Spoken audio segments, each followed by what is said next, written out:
Hey guys, want to talk today a little bit about the CrossFit Open.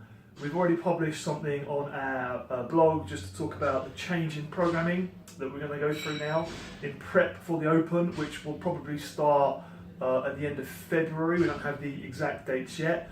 I just want to kind of dive in a bit more detail to talk about the programming and what we're doing and why we're doing it. So there's 4 key areas that I want to go through. Key movements, pacing and strategy, efficiency, and engine. We know more or less which movements are going to come up in the Open because they come up every year. And we know which movements won't come up in the Open. So we'll see lots of burpees, wall balls, pull-ups, toes to bar, muscle-ups, rowing. We won't see any running. We won't see any kettlebell movements. We won't see any static movements like back squats, front squats, unlikely. So we know what we're going to see. So we're going to focus on those movements over the next 6 weeks. And we're going to focus on efficiency in these movements. So I'll give you an example. Thrusters always come up in the Open. How efficient are you able to string thrusters together? Doing 15, 20 reps in a row. Shoulder to overhead, another great example. If you're able to string together reps in a push jerk efficiently, you can save tons of time in a workout. Rowing is another area where most people can make small changes which can really improve how efficient you are.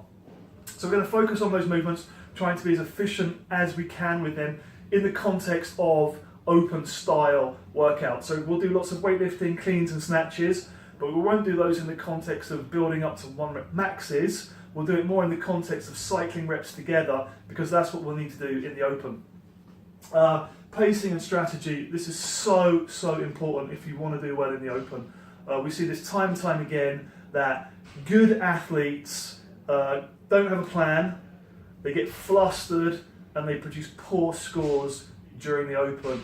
Whereas we've seen people who have less ability come in with a good plan, a good understanding of what they can and can't do, and they blow these other guys out of the water. So planning is vital. We want to avoid, blowing up during workouts. Starting out really fast is the classic example, and then just dying. So we'll talk about how you can understand your current fitness levels and how you should attack a workout, how you should pace.